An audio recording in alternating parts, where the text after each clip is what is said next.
पुस्तक लेकर बैठें तो भी सुविधा हो सकती है। तो इसमें सबसे पहले बताया गया भाषा क्या है। परिचय, भाव विचारों को व्यक्त करने वाले सार्थक ध्वनि समूह को भाषा कहते हैं। सार्थक ध्वनि समूह, ध्वनियां विविध प्रकार की हम सुनते हैं, इनका कोई अर्थ नहीं भी होता।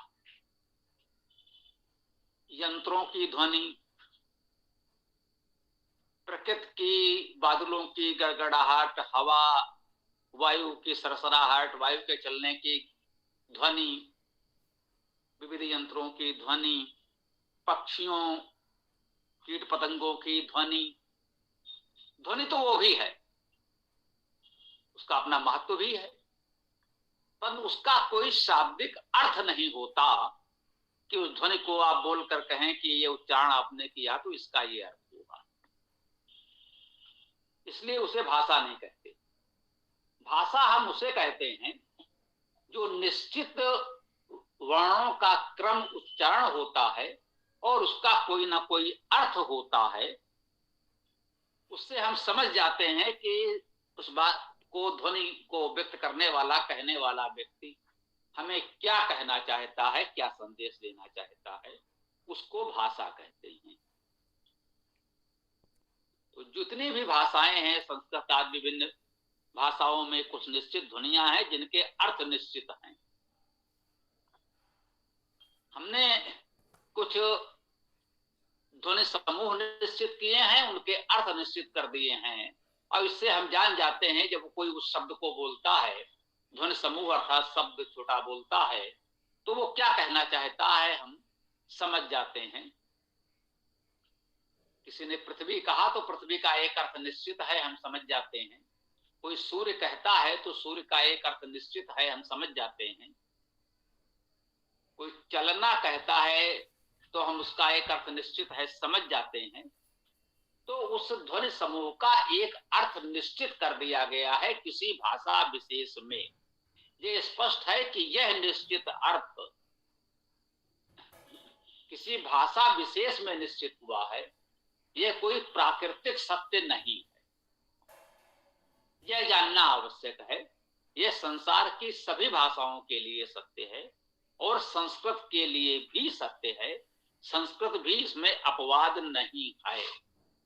कि ऐसा नहीं है कि हम कहें कि संस्कृत में इस शब्द को जब भी कोई बोलेगा तो बिना संस्कृत भाषा को जाने पढ़े उसका अर्थ सब लोग समझ जाएंगे।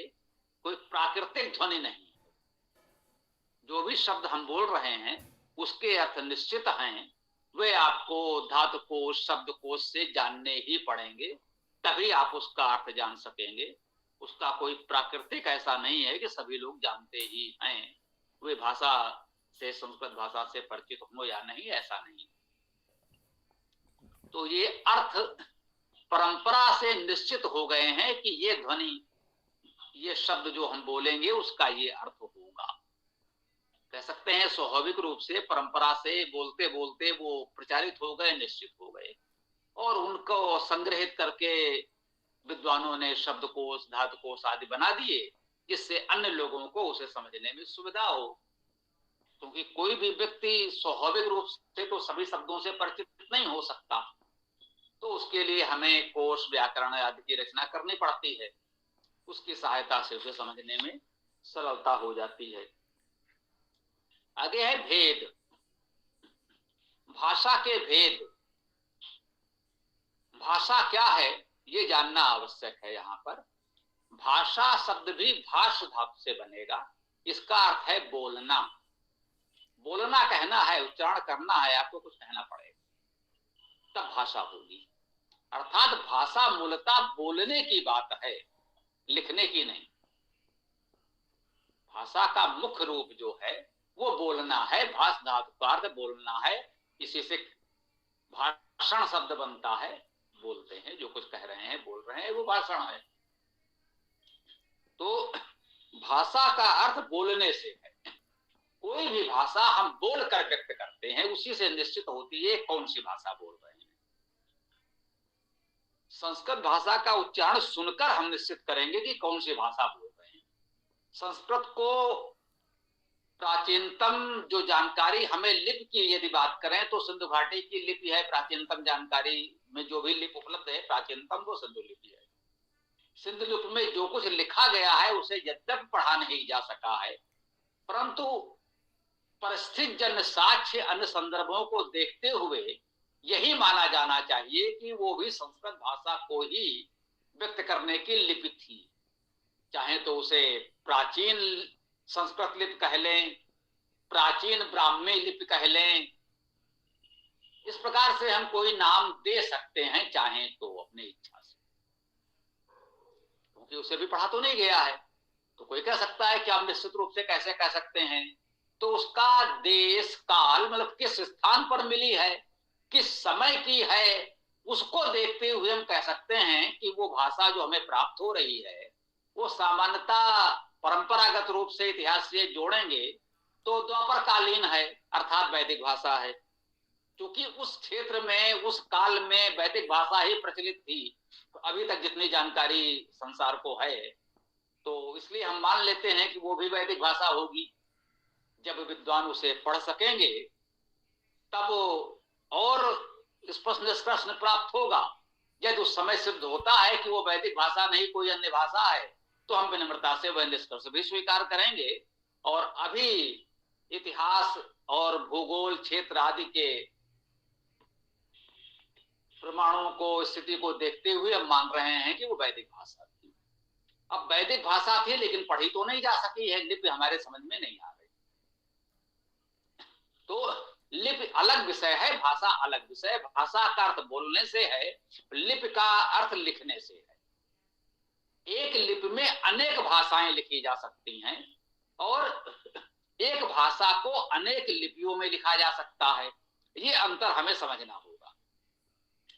संस्कृत भाषा को वर्तमान समय में भी यदि हम अपने देश की ही बात करें तो बंगाल में इसी वेद को बंगला लिपि में लिखा जाएगा, उड़ीसा में उड़िया लिपि में लिखा जाएगा, तमिलनाडु में तमिल लिपि में लिखा पढ़ा जाता है, गुजरात के लोग अपने गुजराती लिपि में लिखते हैं। ऐसा नहीं है, पूरे विश्व तो छोड़िए, पूरे भारत में संस्कृत भाषा को एक ही लिपि में नहीं लिखा जाता।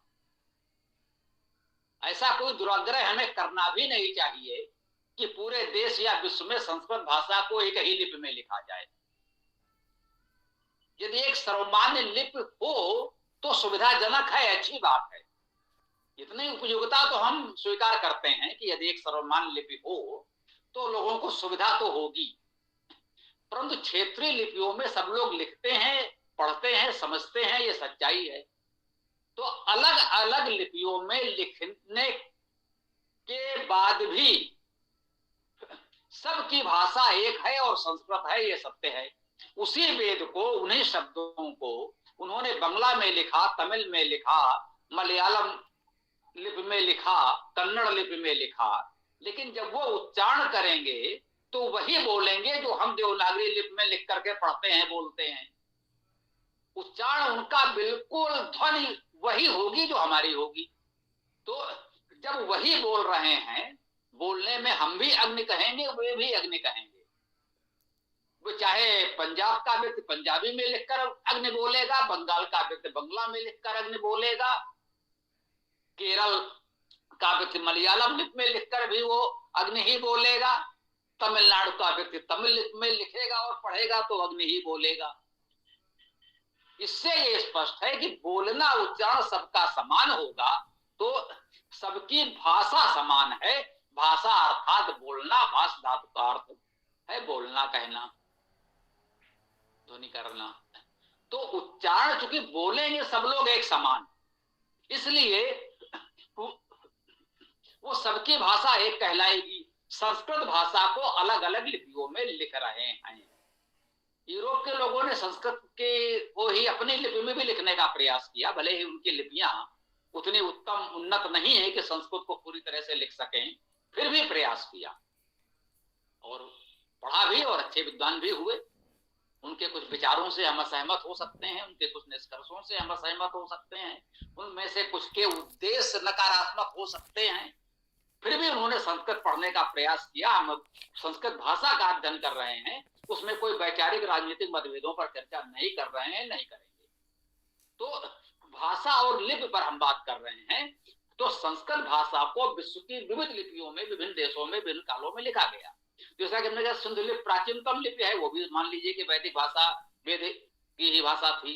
उसके पश्चात ब्राह्मी लिपि, उसका कुछ परिवर्तित रूप। यहाँ ये ध्यान दीजिएगा, मैं बहुत बड़ी बात कहने जा रहा हूं कि जो सिंधु लिपि है और जो प्राचीन ब्राह्मी लिपि है मौर्यकालीन, बहुत अंतर नहीं है।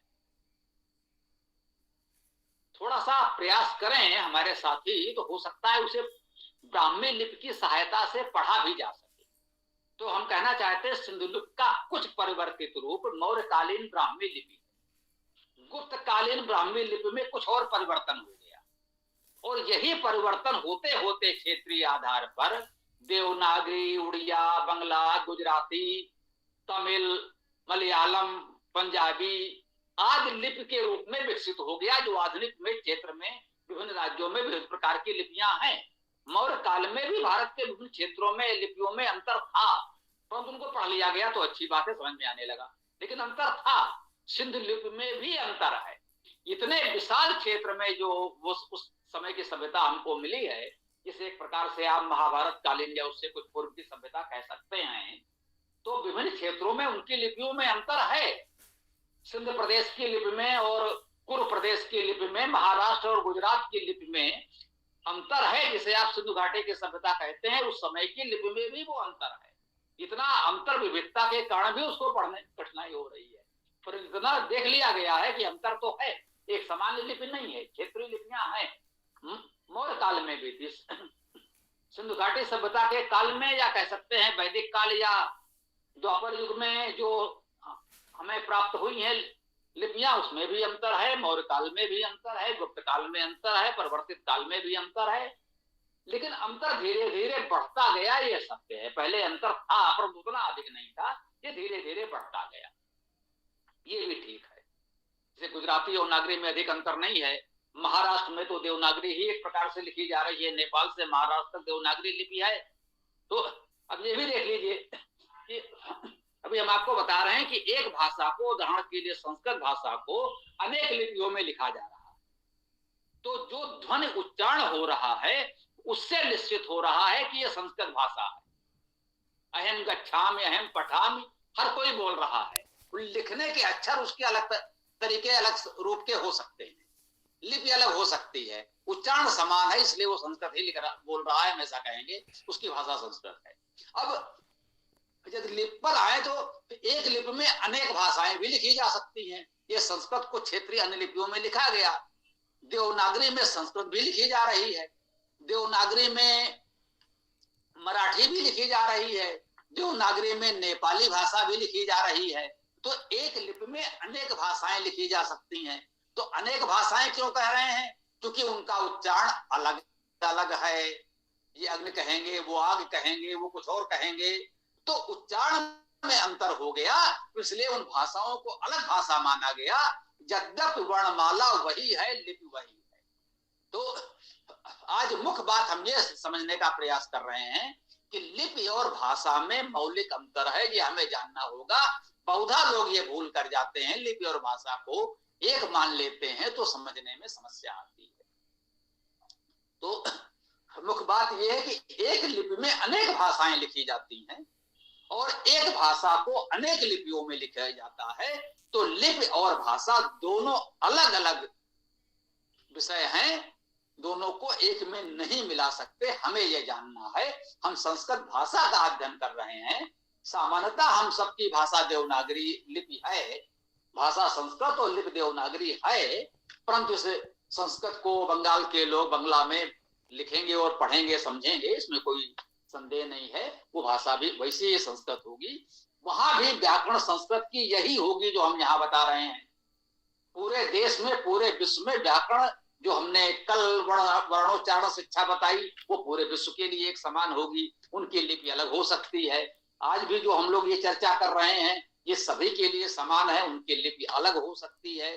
तो हमने मुख्य रूप से देखा कि भाषा के ये दो भेद हैं, मौखिक या वास्तविक भाषा, जो वास्तव में भाषा का मूल रूप वही लिखा है, भाषा का मौलिक रूप वाचिक ही होता है, भाषा शब्द का अर्थ ही है बोलना, तो भाषा वही है जो बोली जाती है। अब लिखित भाषा का एक विकास किया गया, लिपि का विकास किया गया। इससे क्या हुआ, आपने बोला हमने सुना, हमने बोला आपने सुना, और वही बात समाप्त हो गई। दूसरे तक कैसे पहुंचे, हमने क्या कहना चाहा था, अब उसे लिख दिया गया तो वो एक रूप में सुरक्षित हो गया, किसी और को भी दिखाया जा सकता है, देखिए भाई उन्होंने ये बात बोली थी। उसको यदि वो पढ़ सकता है उस लिपि को, तो पढ़ देगा, बता देगा कि हाँ भाई इसमें ये लिखा है, उन्होंने यही कहा होगा, उसमें ये लिखा हुआ है। तो लिपिबद्ध कर देने से, लिपि का आविष्कार कर लेने से उस बोले गए शब्दों को, भाषा को एक स्थायी रूप मिला। जैसा भी हम लोग कह रहे हैं, हजारों वर्ष पहले के सुंदरलिपि हमको मिली, भले नहीं पढ़ सके, जब पढ़ लेंगे तो पढ़ लेंगे। मौर्य कालीन ब्राह्मी लिपि हमको मिली, उसे पढ़ने में सफलता मिल गई, तो आज हम ये कह पा रहे हैं कि सम्राट अशोक ने इन शिलालेखों में ये बातें लिखवाई थी। अन्यथा सम्राट अशोक ने बोला होगा, लोगों ने सुना होगा, आज हमें कैसे पता चलता कि सम्राट अशोक क्या कहना चाहते हैं। अब उस लिपि को पढ़ करके हम जान सकते हैं कि सम्राट अशोक के क्या विचार थे, उन्होंने अपनी प्रजा से क्या कहना चाहा था। तो लिखित रूप होने से उसमें स्थायित्व आ गया, दीर्घ काल के पश्चात हम उसे जान सके। लिपि का मुख्य उद्देश्य लाभ यही है, उसे किसी भी लिपि में, किसी भी रूप में, कैसे भी आप लिखें। हाँ, तो वर्णमाला की जो हमने चर्चा कल की, वर्णोच्चारण शिक्षा में जो पूरी वर्णमाला पढ़ी गई, ये भी जान लें वर्णमाला किसी भी लिपि में वही रहे, ये ध्यान देने की बात है। अ हमने बोला ये वर्णमाला का प्रथम वर्ण है अ।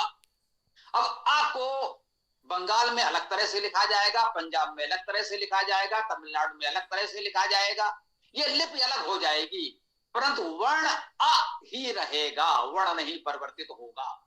वर्ण वही होगा, केवल लिखने में अक्षर का रूप बदल जाएगा, उस वर्ण का स्वरूप, लिखा हुआ रूप बदल जाएगा, परंतु उच्चारण उसका वही होगा संपूर्ण विश्व में, संपूर्ण राष्ट्र में, किसी भी देश प्रदेश में। तो इसीलिए वर्णमाला भाषा का अंग है, वो सार्वभौमिक है, लिपि क्षेत्रीय हो सकती है। बंगला लिपि केवल बंगाल के लोग समझ सकेंगे, पंजाब के लोगों को वो समझ में नहीं आएगी। यही बात पंजाबी लिपि के लिए, पंजाब से बाहर अन्य लोगों के लिए होगी। परंतु जो वर्णमाला है, अ ई उ का खा गा चा छा जा आदि, ये पूरे भारत में एक समान है। हाँ, ये भी महत्वपूर्ण जानकारी है, जान लीजिए, पूरे भारत की वर्णमाला एक समान है, अर्थात वो लिखा जैसे भी हो। यदि हमको बंगला लिपि, तमिल लिपि नहीं आती, तो यदि कोई लिख कर दे देगा तो हम उसमें नहीं पढ़ पाएंगे, नहीं समझ पाएंगे। यदि उसी को, उस लिपि को जानने वाला व्यक्ति पढ़कर सुनाएगा, तो वही उच्चारण करेगा जो हम देवनागरी में करेंगे। हम देवनागरी की वर्णमाला पढ़ेंगे, वो बंगला की वर्णमाला पढ़ेगा, वो तमिल की वर्णमाला पढ़ेगा, तो वो भी उसी क्रम से उन्हीं वर्णों को वैसे ही पढ़ेगा जैसे हम देवनागरी में पढ़ेंगे, उसमें कोई अंतर नहीं आने वाला, क्योंकि संपूर्ण भारत में वर्णमाला एक समान है। वर्णमाला एक समान है सिंधु घाटी सभ्यता के समय से, या कह लें वैदिक काल से, द्वापर युग तक, उसके पहले, द्वापर युग के बाद पश्चात भी वर्णमाला पूरे भारत की एक समान है। लिपि अर्थात अक्षरों के आकृति में परिवर्तन होता रहा है, आगे भी हो सकता है, कैसे कह दें कि नहीं होगा। तो अक्षरों के आकार में परिवर्तन हो जाता है, इसे कहते हैं लिपि में परिवर्तन हो गया, परंतु वर्णमाला एक समान है। भाषा का मूल आधार वर्णमाला है, संपूर्ण भारत की वर्णमाला एक समान है। संस्कृत सहित भारत की सभी भाषाएं एक ही वर्णमाला में लिखी और बोली जाती हैं। यह एक महत्वपूर्ण जानकारी आपको मिली। तो हमारे विचार से आज की इस भाषा की चर्चा को हम लोग जहां विराम दें पुलकित जी, क्योंकि अभी आपको वेद की कक्षा भी चलानी है, तो इस पर कुछ प्रश्न हो तो ले लिए जाएं और उसके पश्चात हम लोग वेद कक्षा चलाएंगे। और आगे के लिए देख लीजिएगा भाई, अभी हम लोगों ने इतना किया है, आगे भाषा के अंग आदि की चर्चा कल करेंगे। ओ, किसी का कोई प्रश्न हो तो बताएं, स्वागत है।